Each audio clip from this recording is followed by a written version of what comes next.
神奈川県横須賀市の JR 衣笠駅前に来ております。横須賀ダンジョンです。衣笠駅周辺はバスや車がたくさん止まった活気のある駅前です。駅周辺は平地ですが、少し住宅地の方に向かうとすぐに急傾斜地になります。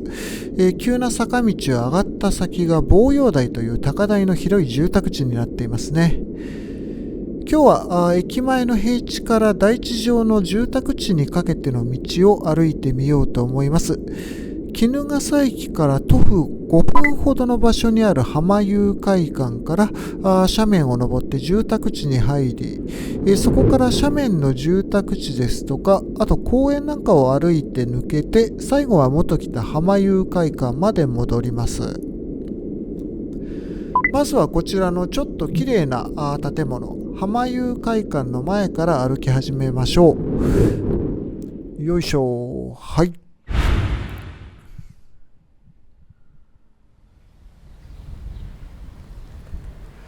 衣笠駅前の平地から望陽台の傾斜地に向かうちょうど中間地点にありますね、浜遊会館。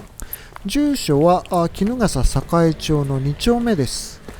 ここから望陽台に向かってまずは歩いていきます。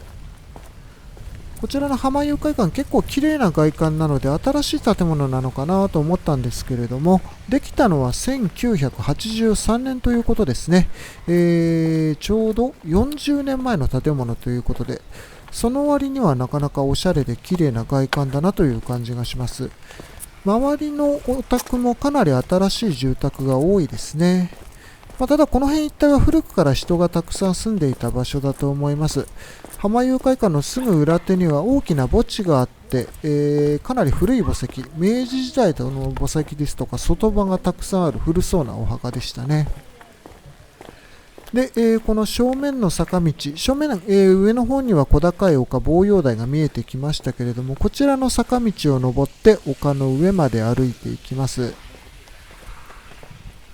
周辺の町はかなり古いみたいですけれども、この坂道が作られたのは1960年代頃。道の途中に黄色いポールが立てられているのは何でしょうね。車が入れないようにしているのかな、このポールは。こちらの坂道を通って、丘の上まで歩いていきます。戦後すぐの写真を見ると、この辺りは本当に何もないただの山でしたけれども、山というかな、畑も少しあったかと思いますけれども、この道が作られたのは1960年代ぐらい。おそらくこの坂道を登った先にある望陽台の住宅地が整備されたのと合わせて、こういった大きな道も作られたんじゃないのかなというふうに思います。坂道の向こう側には大きなマンションが斜面に沿って作られていますね。あちらのマンションは、何だったかな、アルカーデン衣笠だったと思いますけれども、あちらは2000年代に入ってから作られた新しいマンションですね。古くからの土地ですが、年々いろんな建物が作られたり壊されたりしながら循環をしているようです。向こうの方には、坂の下の方には衣笠駅が見えるかな。あんまり見えないですかね。もともとこの辺りは百花園という大きな果樹園が明治時代にあったそうですけれども、果樹園の持ち主が亡くなって以降はしばらく、荒れていた時期もあったようですね。ただ戦後になってから、このような広い道ですとか住宅地が整備をされたということです。しかしかなり切り立った斜面であることは間違いなさそうですね。左手側、相当高いコンクリートの壁がずっと上まで続いております。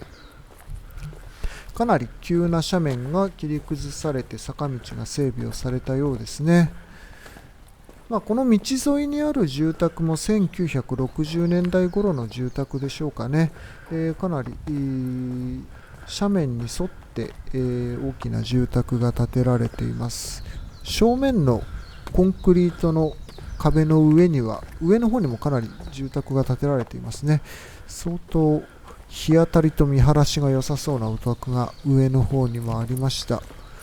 道幅が広くて車も入ってこれるので坂道ですけれども、それほど生活に不便はないんじゃないのかなという気もします。ただこの坂道、さっき通ってきたポールが立っていましたから、車は通り抜けはできないんですね。車は上からは入ってこれるけれども通り抜けはできないということで、ちょっとなんかそのあたり不便そうな気もしますけどね。はい、この先望洋台の住宅地、かなり綺麗な住宅がたくさん見えてきましたね。新しいお宅が意外とたくさんあるかなという印象です。右手側なんかちょっと変わった屋根の住宅とかありますね。あの辺は80年代ぐらいかな。なんかちょっと面白い形の住宅もありつつ、結構いろんな年代の住宅があるのかなという印象もありますけれども、一様に、斜面に立ってますからね、土台の高い住宅がこのエリアも多いですね。前回言った潮見台と同様に土台の高い住宅がたくさん建てられています。家の下の部分の土台に車庫が設けられている。で、住宅地で階段を上って玄関まで上がるという住宅がほとんどのようですね。結構長い階段がどこのお宅も設置されていますね。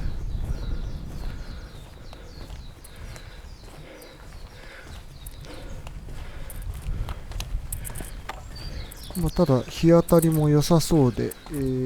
大きな住宅が多いなという感じですが、右手側は今工事をやっているのかな。これも住宅の基礎工事でしょうかね。もしかしたらこの辺りにも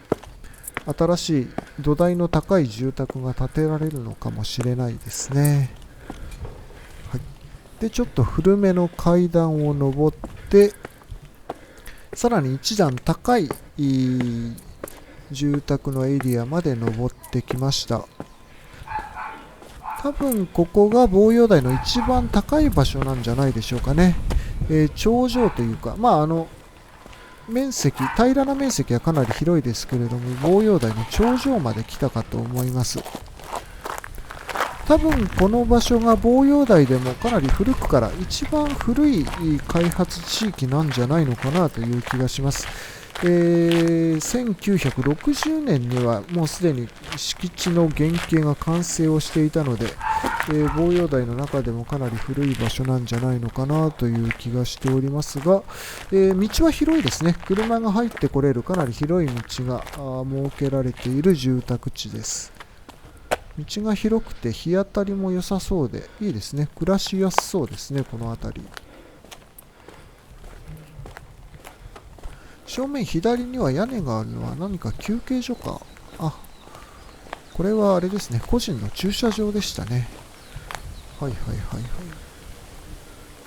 左手側は結構木がたくさん生えてますが、この木の下、すぐ斜面になっていて、斜面の下がさっき、上がってきた曲がりくねった坂道なんでしょうね、おそらく。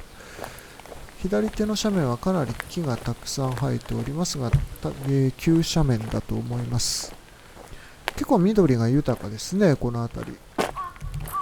鳥もたくさん鳴いておりますが、ただずっと左手側、黄色と黒の工事のフェンスがしてあるのは何でしょうね。ここまた工事がやるのかな。どうなんでしょうね。はい。で、ちょっと道が開けてきました。左手側には公園がありますが、先ほど下から見上げたアルカーデン衣笠の、併設された公園がこの左手側にありますので、ちょっと寄ってみましょうかね。かなり樹木の整理された綺麗な公園が左手側にあります。アルカーデン衣笠に併設された公園、こちらですね。なかなか木漏れ日が綺麗ですね。で、奥の方、フェンスの向こうには、衣笠の街が見下ろせるポイントがありますので、ちょっと行ってみましょうかね。なかなか綺麗に街の方が見渡せますね。ちょっとフェンスが邪魔ですが、正面下の方には歩き始めた浜遊会館の屋根が見えますかね、屋根が段々になっているのが浜遊会館ですけれども、正面下の方に見えております。衣笠駅は見えないかな。で左手側の木がたくさん生えているのがさっき上がってきた曲がりくねった坂道ですね。はい。かなりこうしてみると緑と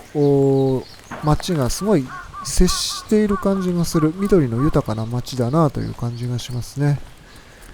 木漏れ日が綺麗ですし、あとこの公園結構遊具がたくさんありますね。ブランコもありますけれども、なんだろう、この左手にある青いのは何でしょうね。遊び方がわかんないですけれども、これも遊具なのかな。なかなか洒落た遊具がありますけれども、こちら側からも街の景色がよく見えますね。こっちの方面はあれかな、衣笠の菖蒲園とかがある方向でしょうかね。この方向は平地が続いているので、街の様子がよく見えますね。で、すぐ下には竹やぶが広がっております。この左手の遊具も何かな。滑り台とかもあるけれど、その向こうの丸いのも遊具なんでしょうかね。なかなかジェネレーションギャップなのか、見慣れない遊具がたくさんあるハイカラな公園ですけれども、2000年代以降に作られたマンションに併設されている公園ということですからね、新しい遊具とかがたくさんあるんでしょうかね。で、この左手側には、坂の下まで続く階段がマンションの外周に沿って設けられています。この階段を下ると、トキワ荘という古くからある宿があったかと思いますけれども、今日はそちらではなくて、元来た道を戻り、望陽台の住宅地の方をもう一回、入っていこうかなと思います。ただこの辺の木の隙間から見える街の景色もなかなか綺麗ですね。で、衣笠駅からいかに急斜面で一気に急斜面を登って高いところまで来たかがよくわかりますね。かなり高い場所にあります望陽台の街並みですが、この階段を下ると住宅が密集したエリアとつながっています。向こうの方までずっと住宅が続いていますね。こちらの住宅の方が少し先ほどよりも感じが古いですね。ちょっと昭和感の残る住宅がたくさん建てられています。左手の住宅も結構緑のツタに飲まれておりますな。で、街灯もちょっと古めの街灯が設けられていますね。これ電線触ろうと思ったら触れるぐらいの高さに電線が設置されています。正面の道をずっと向こうまでまっすぐ行くと、前回行った潮見台ですとか、あとはその先の入山津の町までつながっていますね。ただこの辺り随分と住宅が密集していて、上から見ると5番の目のように結構整然と住宅が並んでいるようにも見えるんですけどね、かなり歩いてみるとアップダウンの激しいすり鉢状のくぼんだ土地にたくさん住宅が建てられていますね。で、道がかなり入り組んでいるので、なかなか迷路のような面白い街並みですけれども、でここ右手側に行くと入山津方面ですけれども、今日はこの左手にあるトンネルをくぐって、衣笠駅方面まで戻ろうと思います。こちらのトンネルですね、琵琶山トンネルというちょっと外観が変わってますね。面白い外観のトンネルですけれども、ちょっとこちら入ってみましょう。階段の下トンネル状になっていて、作られたのは戦後すぐということですけれども、詳しい年代はわからないようですね。戦後すぐのある時期に個人の方によって作られたトンネルということです。その後1970年代に横須賀市の所有になって、横須賀市が改修して今の形になったということですけれども、横須賀市が改修するまではここの天井とか岩盤がむき出しだったそうですけどね、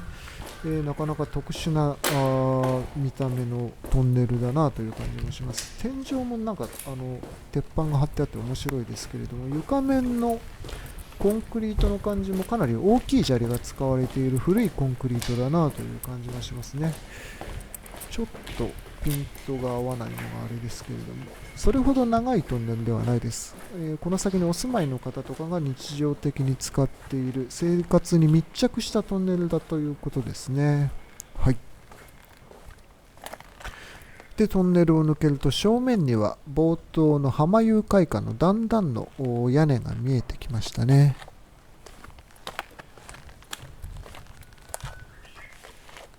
はい、後ろに、琵琶山トンネルですけれども、入るときは四角い入り口でしたけど、出口はアーチ状の丸いトンネルになっているというのもちょっと面白いですな。ユニークなトンネルだなというふうに思います。先ほどもちらっと触れましたけれども、この辺り、明治時代に百花園という古い果樹園があったということで、そちらの果樹園にビワの木がたくさんあって、ビワ山というふうにも呼ばれていたので、そこからトンネルの名前がビワ山トンネルというふうについたということですね。明治時代に立派な果樹園があったということで、古くから人の行き来もあったんでしょうね。この辺りの住宅、新しいお宅も多いですけれども、かなり古そうな平屋も何軒か残っていますね。この右手のお宅とかもかなり古そうな雰囲気がしておりますな。多分昔から人の行き来がたくさんあったんでしょうね。階段の、トンネルの向こう側、望陽台から衣笠駅に抜けてくる道として重宝されたんじゃないのかなというふうに思います。左手側でも結構新しい黄色い黄色いアパートが結構たくさん並んでいますね。正面には浜遊会館の段々の屋根が見えてまいりました。もうほぼ浜遊会館まで戻ってきましたかね。で、上の方には、左手側は衣笠のマンションが見えております。で、このマンションと右手側にあるのが冒頭登っていった曲がりくねった坂道ですね。マンションと坂道のちょうど中間にあるのが琵琶山トンネルということで、琵琶山トンネルを抜けた先が望陽台の住宅地ということです。この辺り一帯が明治時代は果樹園だったということで、かなり広いエリアが果樹園だったんですな。はい。ということで今日は望陽台の住宅地歩いてみましたが、いかがだったでしょうか。今後もこの辺りまだ歩いていない道があるので開拓してみたいなと思いますが、今回はこの辺りで失礼いたします。ご視聴ありがとうございました。